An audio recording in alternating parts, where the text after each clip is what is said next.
Hey everyone, meteorologist Sydney Goldberg here from the First Alert Desk, and it's Monday. It's the start of a new work week. So first we'll talk about what to expect for the rest of the day today for your Monday, and then we'll talk about what's new in the world of tropics. So here's what it looks like live outside right now on our Sky 9 camera. This is on top of La Berge overlooking the Mississippi River, and we have a lot of puffy cumulus clouds out there. You can see that. That's a good indication that we have a lot of moisture to work with in the atmosphere. And you know what? It's also a warm day to start off.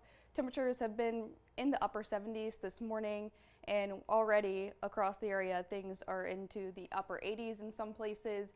Even we'll get to the low 90s this afternoon. So here's what it looks like on our temperature map right now. 87 degrees at the Baton Rouge Airport, 88 down in Houma, 85 in New Roads, 86 over in Macomb. So yeah, it's going to be another warm day, and the storms are back, especially this afternoon and through the evening. We're already seeing some stormy activity in places along the coast. Morgan City seeing a shower there, but places inland near the Baton Rouge Metro, we are dry this morning. So zooming in, we did see a good bit of lightning strikes with that storm just south of Morgan City, but that's starting to dissipate, and you'll notice the motion with these storms. They're continuing to crawl inland, making their way northward. So that's why we'll see some storm activity later in the day and into the evening. The elevated rain chances begin today into the rest of the work week, and that has to do with this activity that's in the northeastern Gulf here. This is an area of disturbance that's going to continue to track westward. This is not only going to pump in some more moisture, but also bring more lift.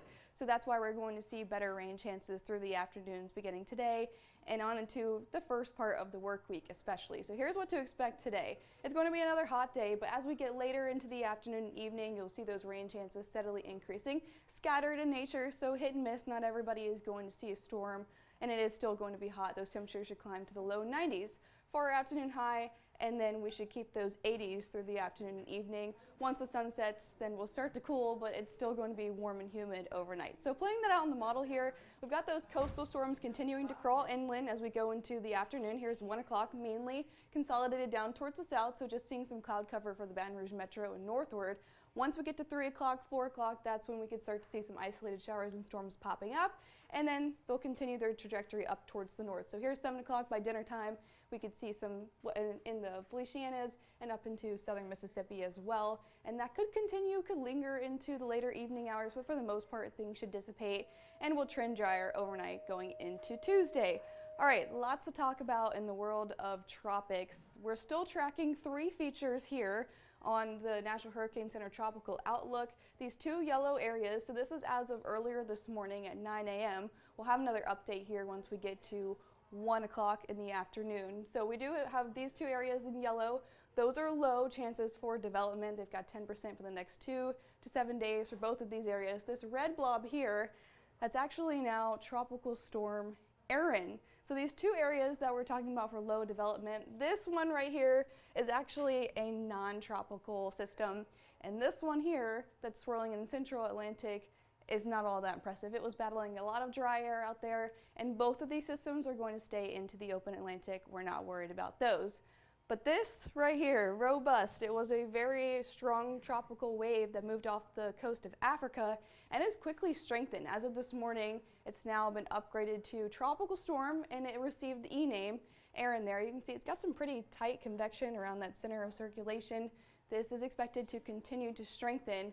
So as of 10 a.m., winds sustained at 45 miles an hour. It's roughly around 300 miles west-northwest of the Cabo Verde Islands as of this morning, and it's going to continue to make its way westward around 20 miles an hour. So here's the official forecast cone that came out earlier this morning, about an hour ago, from the National Hurricane Center. As it continues to track westward, they're saying it should reach hurricane strength, category 1, in between Wednesday and into Thursday. And as it continues west-northwest, it's expected to become our first major hurricane of the season sometime between Friday into Saturday morning. Now also notice the cone takes a little bit of a turn here. Models are hinting that it is going to take a curve up to the right and north, and that all has to deal with the upper air pattern, the steering for tropical systems. So you can see with the spaghetti plots, as we get into Saturday, there's these 2 upper level high pressure systems, and in between it is what we call a weakness. So there's still a lot of uncertainty on how steep the curve is going to be as it takes it up to the north and west there. So good news is it doesn't look like a threat to the Gulf Coast, but it's still going to be something to monitor, and we'll know more as we continue through the next couple of days. We'll keep you informed as we get the latest updates from the National Hurricane Center, and Jeff Morrow will have the latest update for you over on the Noon Show.